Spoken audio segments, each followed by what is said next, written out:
Hi hello ಎಲ್ಲರಿಗೂ ನಮಸ್ಕಾರ. ನಾನು ನಿಮ್ಮ ಲಕ್ಷ್ಮೀಗೌಡ ಮಾತನಾಡುತ್ತಿರುವುದು. ಯಾರೆಲ್ಲ ಇನ್ನು ನನ್ನ ಕಾಮನಬಿಲ್ಲು ಕಥಾಗುಚ್ಛ ಯೂಟ್ಯೂಬ್ ಚಾನಲ್ ಸಬ್ಸ್ಕ್ರೈಬ್ ಮಾಡಿಲ್ಲ, ಪ್ಲೀಸ್ ಸಬ್ಸ್ಕ್ರೈಬ್ ಮಾಡಿ, ಕತೆ ಕೇಳಿ. ಹಾಗೆ ನನ್ನ ಕತೆ ನಿಮ್ಮೆಲ್ಲರಿಗೂ ಇಷ್ಟ ಆದರೆ ಕಮೆಂಟ್ ಮಾಡಿ, ಶೇರ್ ಮಾಡಿ. ಸಾಕ್ಷಿ ಕಥೆಯ 4ನೇ ಅಧ್ಯಾಯ. ಇಲ್ಲ ಅಣ್ಣ, ಇದಕ್ಕೆಲ್ಲ ಯಾಕೆ ಬೇಜಾರು? ತಕ್ಷಣಕ್ಕೆ ಉತ್ತರಿಸಿದಳು. ಮತ್ತೆ ಇವತ್ತ್ಯಾಕೆ ಬಟ್ಟೆ ತೊಳೆಯಬೇಡಿ, ನಾನೇ ಬಂದು ತೊಳಿತೇನೆ ಎಂದು ಹೇಳಿದೆ. ಮನಸ್ಸಿಗೆ ಬೇಸರವಾದರೂ ಬೇಸರವಾಗಿಲ್ಲ ಎಂದು ಹೇಳಿದಳಲ್ಲ. ಈಗ ಏನು ಹೇಳುವುದು ಎಂದು ತಿಳಿಯದೆ ಚಡಪಡಿಕೆ ಶುರುವಾಯಿತು. ಈಗ ಏನಾದರೂ ಮಾತನಾಡಲಿಲ್ಲ ಎಂದರೆ ಅಣ್ಣನ ಭಯ ನಿಜವಾಗುತ್ತದೆ ಎಂದು ಯೋಚಿಸಿದವಳು, ನನಗೆ ಬೇಜಾರಾಗಿದ್ದಕ್ಕೆ ಹಾಗೆ ಹೇಳಲಿಲ್ಲ ಅಣ್ಣ. ಅತ್ತಿಗೆ ಕೈ ನೋವು ಎಂದು ಹೇಳುತ್ತಿದ್ದರಲ್ಲ, ಅದಕ್ಕೆ ಬಟ್ಟೆ ತೊಳೆಯಬೇಡಿ ಎಂದು ಹೇಳಿದೆ ಎಂದಳು. ಅದು ಬಿಡು ಸಾಕ್ಷಿ, ನಿಮ್ಮ ಅತ್ತಿಗೆ ಒಮ್ಮೆ ನಾನು ಬೇಡ ಎಂದರು ಬ್ರೋಕರ್ಗೆ ಹೇಳಿದಳು. ಅವರು ನಿನ್ನೆ ನನಗೆ ಕಾಲ್ ಮಾಡಿ, ಇಬ್ಬರು ಹುಡುಗರು ಇದ್ದಾರೆ, ನೀವು ಕರೆದುಕೊಂಡು ಬನ್ನಿ ಎಂದರೆ ನಾನು ಕರೆದುಕೊಂಡು ಬರ್ತೀನಿ ಎಂದು ಹೇಳಿದರು. ನಾನು ನಿನ್ನನ್ನು ಒಂದು ಮಾತು ಕೇಳಿ ಅವರಿಗೆ ಹೇಳೋಣ ಎಂದು ಸುಮ್ಮನಾದೆ.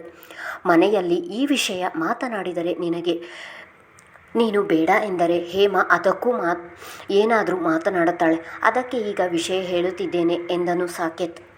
ಅಣ್ಣ, ನನ್ನ ನಿರ್ಧಾರ ನಿನಗೆ ಗೊತ್ತಿತ್ತಲ್ಲ, ಬ್ರೋಕರ್ಗೆ ನೀನೇ ಹೇಳಬೇಕಿತ್ತು ಎಂದಳು. ನಿನ್ನ ನಿರ್ಧಾರ ಏನು ಎಂದು ಗೊತ್ತು ಸಾಕ್ಷಿ, ಆದರೆ ಹೀಗೆ ಎಷ್ಟು ದಿನ ಎಂದು ಒಂಟಿಯಾಗಿರುತ್ತೀಯ? ನಿನಗೂ ನಿನ್ನದೇ ಆದ ಒಂದು ಬದುಕು ಬೇಡವಾ? ನಿನಗೆ ನಿನ್ನದೇ ಆದ ಒಂದು ಸಂಸಾರ ಬೇಡವಾ? ನಾನು ನಿನ್ನ ಒಳ್ಳೆಯದಕ್ಕೆ ತಾನೇ ಹೇಳುತ್ತಿರುವುದು ಎಂದನು. ಹೇಗಾದರೂ ಮಾಡಿ ತನ್ನ ತಂಗಿಯನ್ನು ಒಪ್ಪಿಸಿ ಒಂದು ಒಳ್ಳೆಯ ಹುಡುಗನಿಗೆ ಮದುವೆ ಮಾಡಿ ಅವಳ ಜೀವನವನ್ನು ಸರಿದಾರಿಗೆ ತರಬೇಕು ಎನ್ನುವುದು ಅಣ್ಣನ ಆಸೆ. ಆದರೆ ಅವನು ಎಷ್ಟು ತಿಳಿ ಹೇಳಿದರೂ ಕೂಡ ಇವಳು ಕೇಳುತ್ತಿಲ್ಲ. ನಾನು ಈಗ ಒಂಟಿ ಎಂದು ಯಾರು ಹೇಳಿದ್ದು ಅಣ್ಣ? ನನಗಾಗಿ ನೀವೆಲ್ಲ ಇದ್ದಿರಲ್ಲ. ಹಾಗಿದ್ದಾಗ ನಾನು ಹೇಗೆ ಒಂಟಿಯಾಗುತ್ತೇನೆ? ಬೇಸರ ಕಳೆಯಲು ಕೈಯಲ್ಲಿ ಒಂದು ಕೆಲಸ ಇದೆ. ನನ್ನ ಕಷ್ಟ ಸುಖ ಕೇಳಲು ಅಣ್ಣನಾಗಿ ನೀನಿದ್ದೀಯ. ನನ್ನ ಮಗಳೆಂದು ಪ್ರೀತಿ ತೋರಲು, ಅವಳನ್ನು ಮುದ್ದಾಡಲು ನಿನ್ನ ಮಗಳಿದ್ದಾಳೆ. ನನಗೆ ಇನ್ನೇನು ಬೇಕು ಹೇಳು? ನಿನ್ನ ಜೊತೆ ನಾನು ಯಾವಾಗಲೂ ಇರ್ತೀನಿ ಸಾಕ್ಷಿ. ಆದರೆ ನಿನ್ನ ಕಷ್ಟ ಸುಖ ಹಂಚಿಕೊಳ್ಳಲು, ನೀನು ಖುಷಿಯಾಗಿದ್ದಾಗ ಸಂಭ್ರಮಿಸಲು, ನೀನು ದುಃಖಪಟ್ಟಾಗ ಕಣ್ಣೀರು ಒರೆಸಲು ನಿನ್ನ ಜೀವನಕ್ಕೆ ಒಬ್ಬ ಸಂಗಾತಿ ಬೇಕಲ್ಲ. ನಿನ್ನ ಅತ್ತಿಗೆಯ ಬಗ್ಗೆ ನಿನಗೆ ಗೊತ್ತಲ್ಲ, ಅವಳು ಕೆಲವೊಮ್ಮೆ ಆಡುವ ಚುಚ್ಚು ಮಾತು ನಿನ್ನ ಮನಸ್ಸಿಗೆ ನೋವಾಗುತ್ತದೆ. ಎಷ್ಟು ದಿನ ಎಂದು ಆ ನೋವನ್ನು ಸಹಿಸುತ್ತೀಯಾ ಹೇಳು? ಅಣ್ಣ, ಹಾಗಂತ ಅತ್ತಿಗೆಯನ್ನು ಕೆಟ್ಟವರಲ್ಲ. ಅವರು ದೀಪಾಳ ಭವಿಷ್ಯವನ್ನು ಯೋಚಿಸಿ ಹಾಗೆಲ್ಲ ಮಾತನಾಡುತ್ತಾರೆ. ಆದರೂ ನಾನು ವಿಧವೆಯಲ್ಲವ. ಈ ರೀತಿ ಮನೆಯಲ್ಲಿ ಇರುವುದು ಅವರಿಗೆ ಇಷ್ಟ ಇಲ್ಲ ಎಂದು ನಿನಗೆ ಗೊತ್ತಲ್ಲ ಅಣ್ಣ. ಅದಕ್ಕೆ ನಾನು ಯಾವುದಾದರೂ ಲೇಡೀಸ್ PG ಇಲ್ಲದಿದ್ದರೆ ಒಂದು ಪುಟ್ಟ ಮನೆ ಮಾಡಿಕೊಂಡು ಒಬ್ಬಳೇ ಇರುತ್ತೇನೆ ಎಂದರೂ ನೀನು ಕೇಳುವುದಿಲ್ಲ ಎಂದಳು.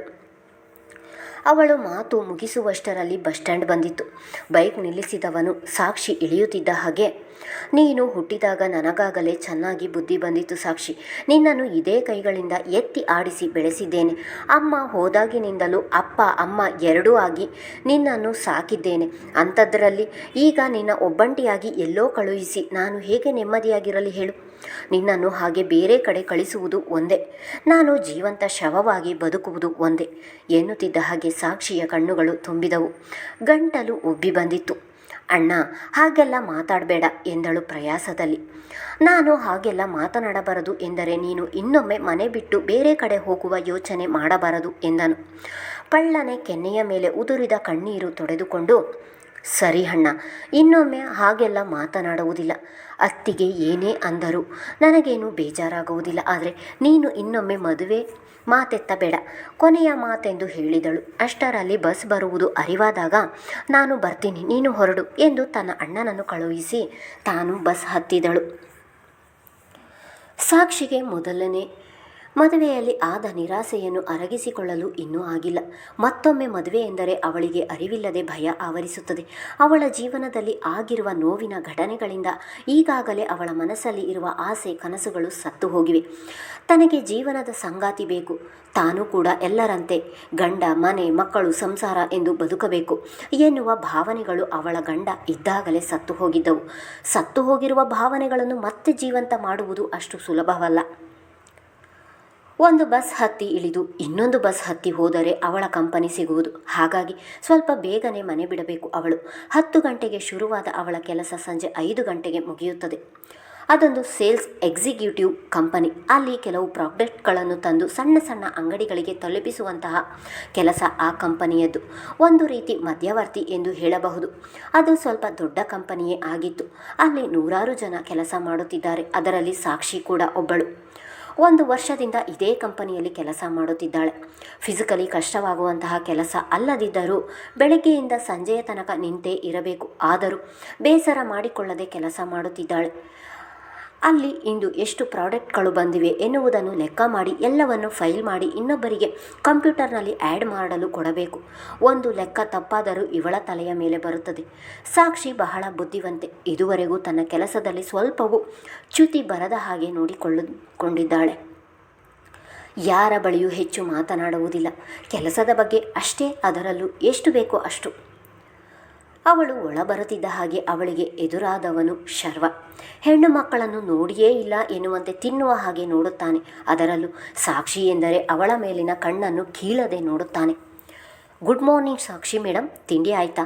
ಅವಳು ಒಳಗೆ ಬರುತ್ತಿದ್ದ ಹಾಗೆ ದಾರಿಗೆ ಅಡ್ಡಲಾಗಿ ಅವಳ ಅತೀ ಸಮೀಪ ಬಂದು ನಿಂತು ಹೇಳಿದನು. ಸಾಕ್ಷಿ ತಾನೇ 2 ಹೆಜ್ಜೆ ಹಿಂದೆ ಬಂದು ಆಯಿತು ಎಂದವಳು ಇನ್ನೊಂದು ಬದಿಯಿಂದ ಹೋಗಲು ನೋಡಿದರೆ ತಾನೂ ಕೂಡ ಪಕ್ಕಕ್ಕೆ ಸರಿದು ಜಾಗ ಬಿಡದವನು, ಏನು ಮೇಡಮ್, ಇವತ್ತು ತುಂಬ ಸುಂದರವಾಗಿ ಕಾಣುತ್ತಿದ್ದೀರಾ ಎಂದನು. ಬ್ಯಾಗನ್ನು ಬಿಗಿಯಾಗಿ ಹಿಡಿದವಳು ಏನು ಮಾತನಾಡಲಿಲ್ಲ.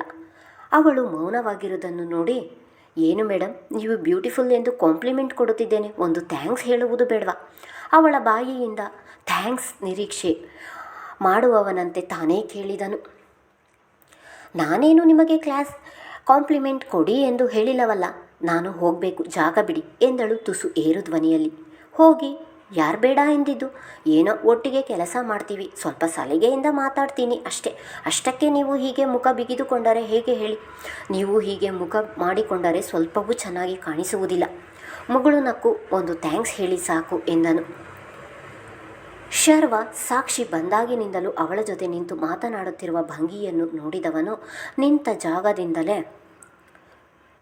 ಶರ್ವ, ಅವರೇನು ಕಾಂಪ್ಲಿಮೆಂಟ್ ಕೊಡಿ ಎಂದು ಹೇಳಿಲ್ಲವಲ್ಲ, ಮತ್ತೆ ಯಾಕೆ ಥ್ಯಾಂಕ್ಸ್ ಎಕ್ಸ್ಪೆಕ್ಟ್ ಮಾಡುವುದು ಎಂದು ಗಡಸು ಧ್ವನಿಯಲ್ಲಿಯೇ ಹೇಳಿದನು ಅಲ್ಲಿನ ಮ್ಯಾನೇಜರ್. ಅವನ ಧ್ವನಿಗೆ ಬೆದರಿದಂತೆ ಅವನೆಡೆಗೆ ತಿರುಗಿ ಸರ್ ಎಂದು ನಡುಗುವ ಧ್ವನಿಯಲ್ಲಿಯೇ ಹೇಳಿದ. ಅವರಿಗೆ ಅಡ್ಡಲಾಗಿ ನಿಂತು ಯಾಕೆ ಅವರಿಗೆ ತೊಂದರೆ ಕೊಡುತ್ತಿದ್ದೀರಾ? ಬಿರುಸಾಗಿ ಹೇಳಿದ. ಏನಿಲ್ಲ ಸರ್, ಅದು ತಿಂಡಿ ತಿಂದ್ರಾ ಎಂದು ಕೇಳಿದೆ ಅಷ್ಟೇ, ತಡವರಿಸುತ್ತಲೇ ಉತ್ತರಿಸಿದ. ಅವರು ತಿಂಡಿ ತಿಂದಿಲ್ಲ ಎಂದರೆ ನೀವು ತಿನ್ನಿಸುತ್ತೀರಾ? ಇಲ್ಲ ತಾನೆ, ಮತ್ತ್ಯಾಕೆ ಅಲ್ಲೇ ನಿಂತು ಮಾತನಾಡುತ್ತಿದ್ದೀರಾ? ನೀವು ಏನು ಮಾತನಾಡಿದ್ರಿ ಎಂದು ನಾನು ಕೇಳಿಸಿಕೊಂಡೆ. ಹೋಗಿ ನಿಮ್ಮ ಕೆಲಸ ನೋಡಿಕೊಳ್ಳಿ ಎಂದು 2 ಪ್ಯಾಂಟಿನ ಕಿಸೆಯೊಳಗೆ ಕೈ ತೂರಿ ಗಂಭೀರವಾಗಿ ಹೇಳಿದನು. ಶರ್ವ ಸಾಕ್ಷಿಯನ್ನು ಬೇಕೆಂದೇ ಮಾತಿಗೆ ಎಳೆಯಲು ಬರುತ್ತಾನೆ. ಅವನ ಜೊತೆ ಸಾಕ್ಷಿಗೆ ಮಾತನಾಡಲು ಇಷ್ಟ ಇಲ್ಲ ಎಂದು ಅವಳ ಮುಖಭಾವದಲ್ಲಿಯೇ ತಿಳಿಯುತ್ತದೆ. ಆದರೂ ಬಿಡದವನು ಬೇಕೆಂದೇ ಅವಳ ಜೊತೆ ಮಾತನಾಡಲು ಸಮಯವನ್ನು ತಾನೇ ಸೃಷ್ಟಿ ಮಾಡುತ್ತಾನೆ. ಮ್ಯಾನೇಜರ್ ತನ್ನ ಚೇಂಬರ್ನಲ್ಲಿ ಕುಳಿತಿದ್ದರೂ ಸಹ ಗಾಜಿನ ಬಾಗಿಲಿನಿಂದಲೂ ಸಾಕ್ಷಿ ಕೆಲಸ ಮಾಡುವುದು ಕಣ್ಣಿಗೆ ಕಟ್ಟಿದ ಹಾಗೆ ಕಾಣುತ್ತದೆ. ಶರ್ವ ಮಾತನಾಡಲು ಬಂದಾಗಲೆಲ್ಲ ಮುಖ ಸಿಂಡರಿಸುವುದು ಅಥವಾ ಅಲ್ಲಿಂದ ಬೇಗ ಹೋಗುವುದು ಎಲ್ಲವೂ ಮ್ಯಾನೇಜರ್ಗೆ ಸ್ಪಷ್ಟವಾಗಿ ಕಾಣಿಸುತ್ತದೆ. ಸಾಕ್ಷಿಗೆ ಅವನ ಜೊತೆ ಮಾತನಾಡಲು ಇಷ್ಟ ಇಲ್ಲ ಎಂದು ತುಂಬ ದಿನಗಳ ಹಿಂದೆಯೇ ತಿಳಿದಿದೆ.